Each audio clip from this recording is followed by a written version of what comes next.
No, it hasn't connected to. Hello and welcome to the Chess Bit, the podcast where three guys talk about the Chess World Championship. Phil may or may not be in this stream right now, but Robin definitely is. So, Robin Sarfas, how are you? Yeah, I'm very well, thank you, John. How are you doing? It's nice to have you back. Yeah, I'm stalling to give Phil a chance to get in, but I think he's here. So, Phil, how are you? I mean, John, I might just disappear at any moment. Why don't you?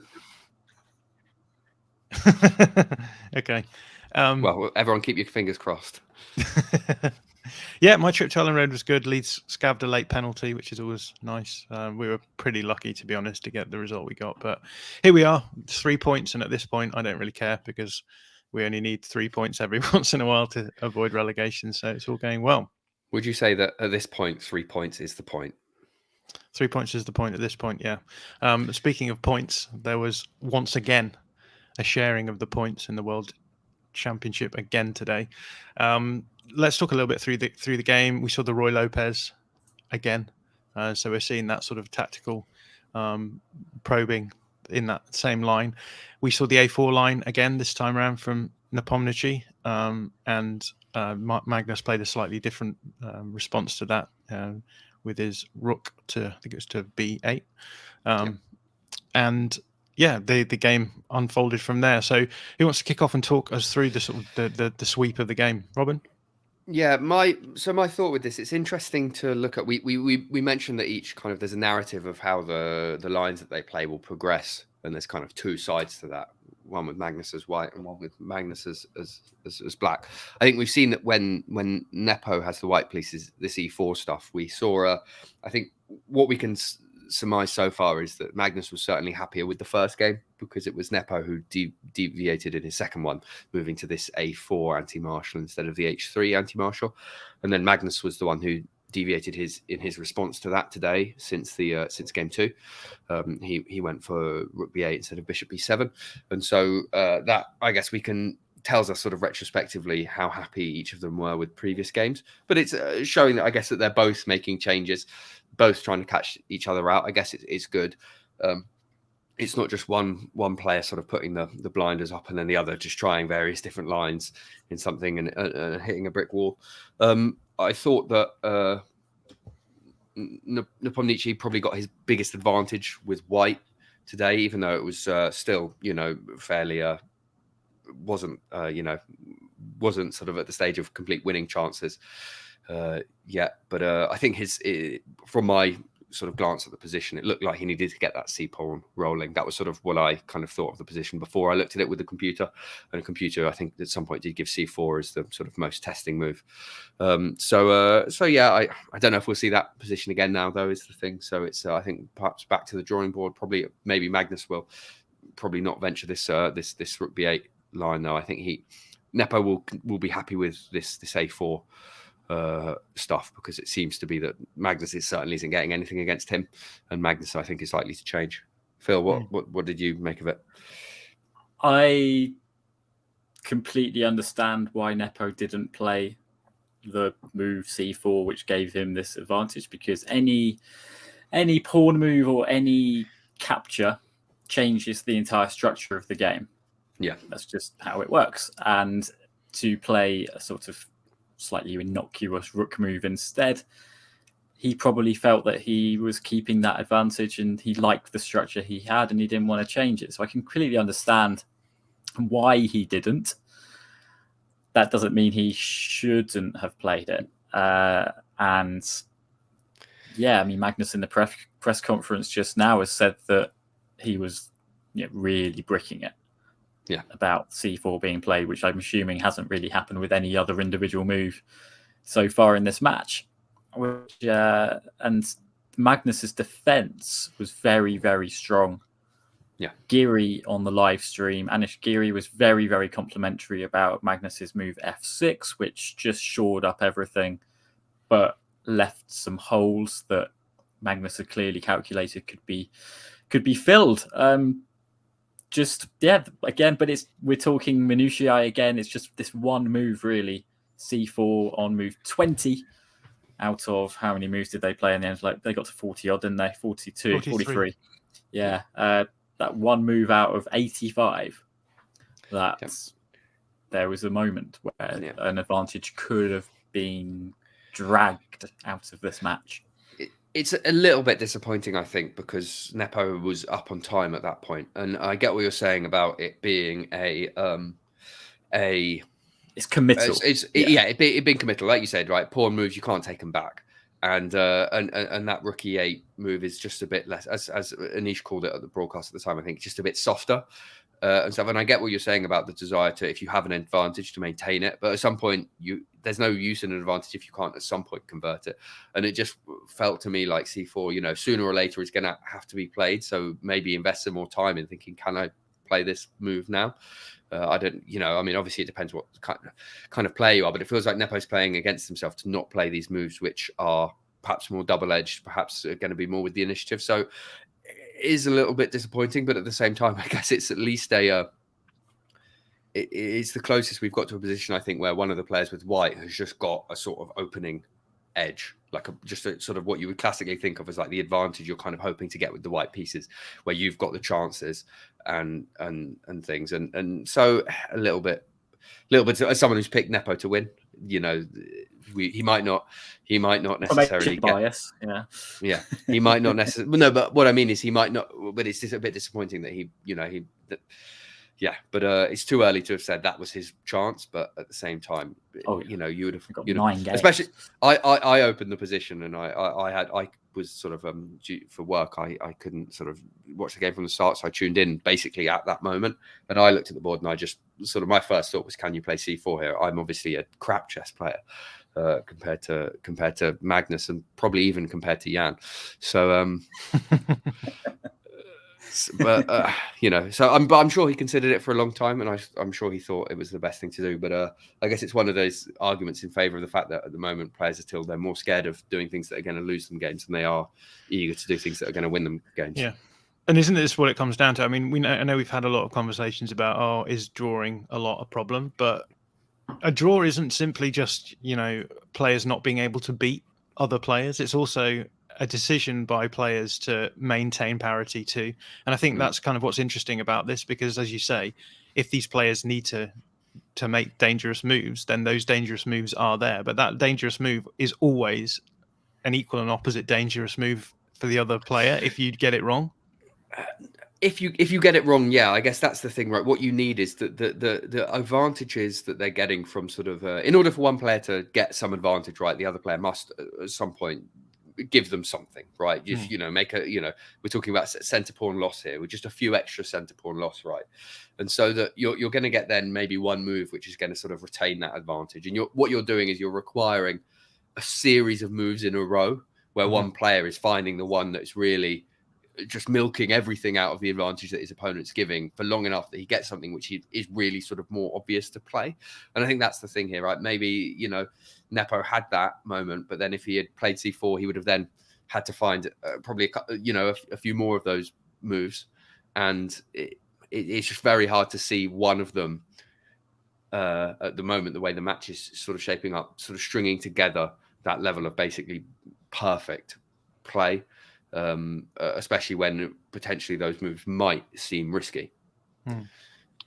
Yeah, and I think that's sort of something that has maybe been missed out of a lot of the debate and the discourse about draws, because I do think that it is a valid choice for players to think, I would rather not lose than I would rather go for a win, because I think that is a valid decision, especially for someone like Jan Nepomniachtchi, who's come into this game with everyone saying, he's a massive underdog. Yes, there's a chance he can win, but Magnus is the best player in the world at the moment, etc. I think it's fair for him to be a little bit nervous. And I guess as well, there's also the element that for some people that they forget that these guys are sitting in a goldfish bowl with everyone watching them with no engine help whatsoever. What we're perceiving as being an obvious obviously better or worse position. It's still very much just them assessing the position and deciding on the basis of that. So it's not quite so clear cut. It's not like he sat there being like, this C4 move is an obvious like gain on the engine, so therefore I should play it. It looks good to me right now, but who knows? In a couple of moves, this position could look very different as well. Phil, I think Nepo would have made a different decision in game 13. Yeah, maybe even 11. I think he would have rolled the dice a bit more. Phil, I have a question for you.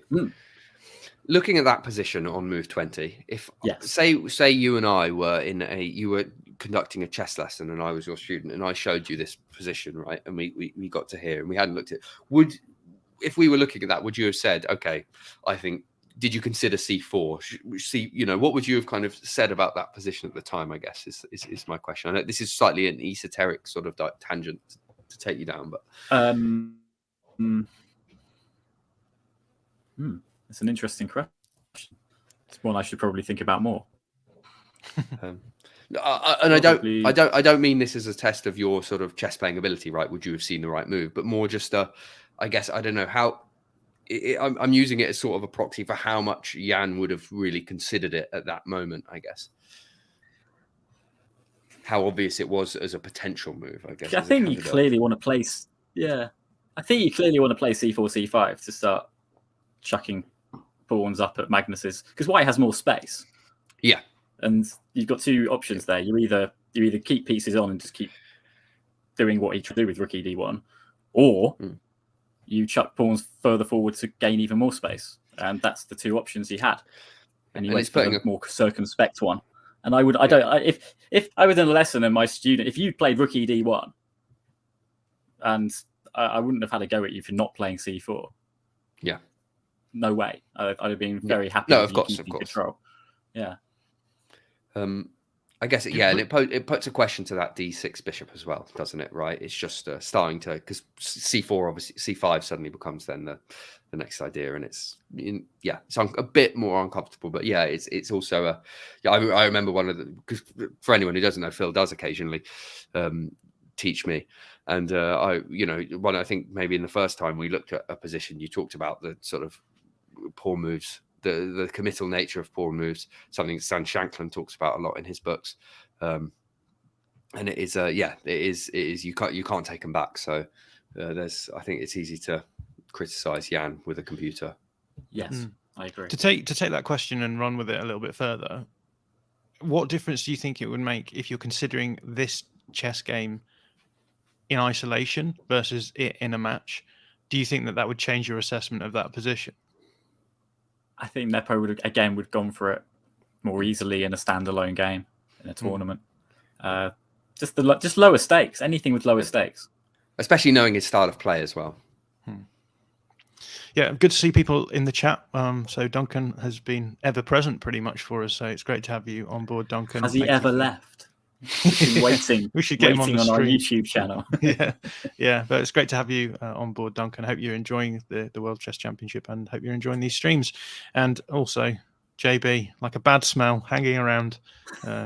He'll be there. I have heard. Apparently, he does smell like shit as well. So, lovely. What do you want to talk about? So I think that we could carry on with some of this draw stuff, because we did have a conversation before we came on air about the suggestion that was made by. Let me just find the tweet, because I do think that it's an interesting idea. So it's from Carl MacDonald, who basically took a tweet from Agadmator, who said the only way to get interesting games in World Chess Championship in Classical is if the champion keeps the title on 7-7. So if you're tied at the end of the Classical games, then you haven't done enough to take the title off the holder. So Carl said, agree with this, to be honest. Draws odds favour the champion, but they make a challenger have to challenge, and it makes dramatically more sense than deciding the Classical World Championship, which used to cause people to literally die due to how long it takes by a blitz playoff.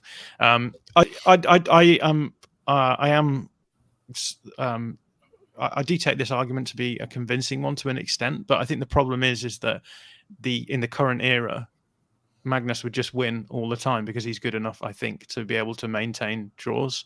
I think that kind of has to come into it, and then the question becomes like, at what point are you willing to sort of put even more of the favor in the hands of the holder? Because I think it's hard enough to become a challenger as it is, and so you're basically making it impossible for people to win the World Chess Championship without being pretty good at chess and having maybe even a slice of luck as well there. So what's the general take on this? Well, I know Robin hates it, so let's go with him first. Yeah, I kind of disagree with this to a certain degree in principle, and to a sort of a greater degree in practice. I think there's sort of a I do understand what you're saying about we want to the idea. I like the idea very much as a sort of as a kind of just an edict, just to say the challenger should have to go and take it from the champion, right? That it's an incentive as well, right? Yeah, it's certainly an incentive. However, I do also think that we want to. What you're doing is you're adding the incentive to the for the challenger to want to win, but you're also reducing the incentive for the incumbent champion, right? And I know that when I sort of mentioned this before, Phil said, well, it's hard to just defend for 14 games, right? It wouldn't necessarily make Magnus's life easier to just aim for 14 draws and to retain it because he was the incumbent. But at the same time, I still think it's providing the wrong. Ultimately, if what we're saying here is that we think that the problem is there's not enough motivation for people to go and win games, I think that we should be aiming to maximize both players' motivation to win games. And I think that from a practical standpoint, right, I would refer you to the 2018 championship, right? I think regardless of what sort of statistical models say about the variance that exists in sort of different time controls of chess, right? I think the practical experience of 2018 shows that Fabiano Caruana had no chance of beating Magnus in the Rapids. He just immediately, after drawing 14 games on the bounce in classical, he just lost it's the best. It's they played 4 games in theory, and he just lost the first 3, and that was that. Like, I don't think anyone would sort of, certainly in hindsight, and I think before that would have said that there was any chance of another result in the Rapids. So to that, with that being sort of paradigm that existed, you could basically argue that Magnus had draw odds anyway, because after 14 draws, they just moved into a format where he was just automatically going to win, basically. And it didn't make Fabi play more risky chess. It didn't incentivize Fabi more, I think. Yeah, but I guess the issue there is that had it been the other way around and Fabi was the holder and Magnus was the contender, then it does change things slightly. I think the issue here is that Magnus is just the best in the world at every format, and so whatever you're going to do, a lot of the problems as well are caused by the fact that if you change the situation to try and make a game decisive and try and make a match decisive, you're automatically playing into Magnus's hands as well, right? Because he's going to be more likely to be decisive. I don't agree with your counter example though, because you saying that if Fabi had been the holder, right, he would have not. But that wouldn't be draw. What I'm saying is that we basically did have draw odds for the incumbent champion already, and it didn't move us away from the 14 draws paradigm. Sure. Is my point. I just think that the issue is that implicit in this statement is the idea that at the moment that like the players aren't trying to win the games, which I just think is ludicrous. Like they spend hours sat at the board looking for what the best move is, and I think that sure, like they might at times. Maybe Nepo would have chanced C4 in a lower stakes game, but at the same time, he's got loads of time on the clock, right? He, I'm sure, did calculate the variations and things, and he ultimately probably decided it wasn't the best move. And how can we call it? That's what we want ultimately is players to play the best chess, and if that leads us to a lot of draws, I guess so be it. Maybe I think I have alternate proposals, but I think maybe Phil, you should sort of weigh in on this first. Yeah, I just realised I was the only one not wearing a hat indoors, so I just thought I could join in. Felt left out. I think it's good to have equal standing going into a match. I think the length and whatever you'd call it, the way the candidate cycle is run is actually quite good. I mean, it does find the right challenger, I think. And to then devalue that by going, well, actually, you're not done yet. You still need to win at least one game, rather than matching the champion and then earning whatever you get after that, is, I think, not good. And Magnus having to just sort of sit there for 2 years and go, well, I can just then draw another 14 games and then I continue. That's not healthy, is it? So I think it's a very interesting conversation, but that it's done correctly as we are at the moment. Time is the solution, right? Yeah, I think that I think they should play more games and they should cut the time control down. I think that part of the problem with the time control at the moment is that the preparation is so deep that while you say they have 2 hours for 40 moves, really they have 2 hours for, between 25 to 17 moves, because the first so many get blitzed out. And I think that you need to. The problem is that with given enough time, these elite chess players will find the right move, given this length of time. And so maybe we need to say that they just need to do it a bit. What's going to separate them is their ability to do it a little bit quicker. I'm not saying slash 90 minutes off it, but I think but then maybe do it over more games. If you're introducing then a bit more variance by that, then do it more games and see who over time can find those right moves a bit quicker over 20 matches or 24 or something like that. No, I take that point entirely. I mean, it used to be in the mid 90s. I think which one was it? I think it was Short Kasparov was possibly the last one to have a German. So I might be wrong. Don't quote me on that. I think I'm right though. Where they had 40 moves in 2.5 hours and then they'd adjourn. What we've got now is a time control from 25 years ago, maybe slightly more, from a time where the level of prep, the level of computer prep, and the level of opening theory it wasn't as broad, it wasn't as succinct, it wasn't as accurate down these lines that they're going down. We've got a time control from that era. Okay, thank you to Johnny in the comments for saying it was 95, but I think 93 was the last one where they happened. I might be wrong there as well. Either way, please fact check him. I think this is absolutely very important. Either way, we have a time control here which is not suited, as Robin says, to modern play. Because Robin's right. Realistically, it's 25 moves in an hour and 55. If that, right? There's theoretical lines that I know which are over 20 moves long. That's probably not good for my chess, but no, totally. So I think 40 in 90 minutes, 75, but with an increment, maybe. But with an increment, 36 in 90, something like that. So I think I think something like that. Maybe and I also quite like the I quite like the no increment factor. We've not seen it come in really that much.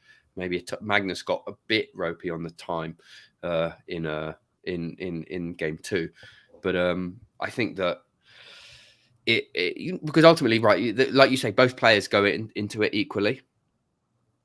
And it's and they know what the situation is going to be going into the game in terms of that, in terms of what that time control be. So it just adds an extra element, something that they have to think about, because clearly at the moment they're playing with what is effectively more than enough time that they need to just find the right continuation. My take on this is that the prep is now so high level that the issue is that you're giving them the possibility of just getting deep into games with a really strong position both times. And so I think they should speed up the opening. They should just have some sort of time control on the opening, so the players have to blitz out moves a bit. So at least that then you give them a long time after that to sort out the mess that's left after that. When does the opening end? Yeah, and Jan you do it per move. So you say like a certain amount of moves in the first 10 moves in like 10 minutes. Or 20. You just do it like I've played in tournaments in Central Europe where they had 20 in an hour. and then keep going. You just kept Yeah, but another 20, another 20. Jan got to about move 14 in 2 minutes today. Yeah, but I mean something like that where you just whatever. But that would 20 give and him 40. that would definitely put him in the ascendancy, right? Because he's with white, and you prep your white, and then you end up with a much more likelihood of winning a game, right? Yeah, I think that to be honest, I sort of came up with this suggestion. I'm sure I'm not the first person to suggest shortening the games a little bit, but I just kind of the thought occurred to me today, and I don't know. It just seems very the counter argument, right, is that classical chess is traditionally seen as the purest form, and giving them loads of time to find the right moves is a good thing. But I think that ultimately, if the problem is that the game is probably drawn with perfect play, and so if you're giving them enough time to make perfect play, you're basically saying that we're legislating for every game to be a draw. We've got a suggestion here about a sort of a shot clock, so time per move, rather than a global time control. I don't know if that's fit for purpose for the way that chess works, right? Because some moves just require more time than others. And I mean, there is lightning chess. That's exactly what he's saying. That Martin is saying in the comment there. That's just lightning chess, and you get X seconds per move, and if you don't do it, then you lose. But it does exist. The problem is it introduces the strategy of you can play a better game, but it just requires you to find one correct move at a certain point that is really requires deep calculation. It's sort of this seems a bit artificial. That I don't know. I'm sure it'd be though, maybe make the games more quote unquote entertaining. If by entertainment you want to just see results and. I think we should move on because I think we're already pretty much over time. But we do have an interesting rest day, which precedes a block of 3 games where Magnus has white twice. I'll start with you, Phil. How are you viewing those 3 games? Is this going to be the decisive part of the game of the match? Nepo has clearly shown that he's able to play the early middle game in such a way that he's not dominating Magnus, but creating these little moments. We've talked again about how Magnus is going to come into Friday with white having had a rest day. He didn't do much yesterday with it, so maybe that's not really a thing. I'm not expecting a whole lot, to be quite honest with you. I think, again, we're only going to reach the halfway stage on Saturday night, so it's just the tension's just going to ramp up, and someone will eventually make a mistake, and then it's up to whoever doesn't make the mistake to pounce on it, and we'll see. I'm excited because I think we're sort of, if you looked at this whole match, I think we're out of the opening now. This sort of rest day going into this tranche of 3 games with Magnus having the 2 whites, that's definitely I think to stretch this analogy, we're going into a middle game now, I think. And I agree. I am looking forward to the possibility that they might take more chances as we get later on. I think especially Nepo, I think, because even though he's better at speed than Caruana or Karyakin, I still think that I don't know. I think that statistical models might look at sort of, I don't know. I don't think they factor in that. It didn't seem to factor in just the individual chance of winning or losing a rapid game. Like Nepo's record against Magnus indicates that he's going to lose a lot more than he's going to win at a rapid time control. Whereas clearly he's having no problems at the moment getting at least draws in these games. So I don't think that Nepo particularly would want to go to a tie break. So maybe we will see, what I hope is that Nepo on a really enterprising day where he does feel like he really has to go out and get the win. It coincides with him having the option to play a move like C4 today, which is really going to pose Magnus some difficulty. I think what we're going to see is there's going to be a couple of really key moments in the second half of the match. And I can't wait to recap those. Yeah. So we may do something tomorrow. We don't know yet, but if not, do enjoy the rest day. Thanks as always to our sponsor, Playfair Capital, which is one of London's leading venture capital funds. And with that, we do arrive at the end of this live stream. So thank you, Phil and Robin, for coming on. And thank you, everyone else, for tuning in. And yeah, have a good few days until we see you after game 6 on Friday.